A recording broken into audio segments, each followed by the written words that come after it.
Now I'm going to show you how you deal with woke infection. Like, if you can't fight it off, there's only one solution.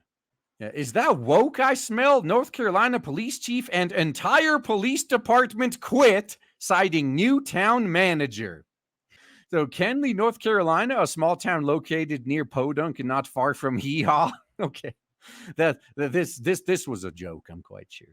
Lost its police chief after almost 20 years, plus all 5 of its full-time cops and 2 city clerks in one day. This after Kenly was already down to 3 officers from its roster. See? And every single employer, they know that if all their employees quit, they'd be fucked. But they also know that most people need a constant paycheck. They can't afford to quit. And even if they do, they're not going to do it all at once. So most employers are kind of riding on the fact that you're going to slowly start looking for another job and employees are going to slowly trickle away. But if you want to send a message to your employer and really make them suffer, this is how you do it. If the entire workforce quits at once, your employer is finished. So the tiny town of 2,000 residents is left with 3 part-time officers and help from Johnson County Sheriff. What went wrong? So Kenley hired a new town manager, Justine Jones, 1 month ago. Rumor has it she is woke. So yes, unlike mayors who are elected, town managers are hired by the shitty to oversee town's government and facilities. So basically like those czars that presidents keep appointing.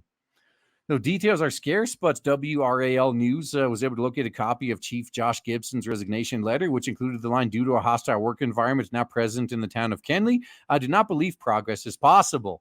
Yep. Whenever the woke show up, if you can't get them out, then you have to leave. Don't even try to coexist with them. One of you has to go. So if they refuse to, you just leave them holding the shit sack. No, Chief Gibson isn't alone. 6 other resignation letters mention stress, a hostile work environment, and decisions being made that may be dangerous, defunding the police potentially. Though Chief Gibson hinted he might return if Jones were to be fired. We'll see what happens. So Jones declined to be interviewed, claiming she was not at liberty to talk because of a personal matter. Yeah, personal matter like you're about to get fired? Well, we'll see now what's more important for the town, being woke or having a police force. All right, we just learned about this Wednesday. Town attorney Chip Hewitt said it affects the entire police department. The staff members were looking at having an emergency special meeting to figure out how to move forward. The meeting was set for 7 p.m. Friday. Who is Justine Jones? Jones is a highly indoctrinated Whammons with 16 years of experience in the public service sector. She has worked in Virginia, Minnesota, North Carolina, and South Carolina. She was fired by her last employer, Richland County, South Carolina. Richland County, sorry. Damn it. Ruined the joke. Where she was an assistant director and research manager. She immediately sued the county for gender and racial discrimination. Jones is Black, being unfairly paid and having to endure a hostile environment due to having some sort of illness. The lawsuit was voluntarily dismissed, though the court papers do not specify why. Yeah, see, now this I don't get, man. If you get fired and you sue the fuck out of your employer, whether you're in the right to do so or not, that's definitely going to affect your ability to get another job in the future. Because even if you were 100% justified in filing that lawsuit, future employers are going to look at this and go, do we really want to hire someone that just sues their employer like that?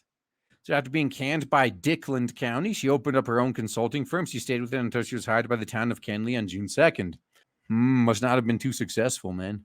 Yeah, it's unclear what Jones may have done to create a hostile situation in Kenly, nor is it known which decisions she might have made to make people feel unsafe. Hey, use their own shit against them. So woke has a history of destroying America's largest cities, as reduced major cities like Seattle, Portland, Chicago, San Francisco, LA, etc. into porta potties. Imagine what woke could do to a town of 2,000 Americans. Well, if they're out in the middle of nowhere, then woke might get lost in the woods. So if Jones is planning on taking the town of Kenly to Wokesville, they might want to do something fast. Yeah, this is how you resist. If your higher ups hire some woke manager to lord over you, and you complain and they side with the woke manager, just leave. All right, fine. Now, if you can afford to, that's the big catch. If you live paycheck to paycheck, it's not that simple, unfortunately. But imagine how much better the world would be if it was.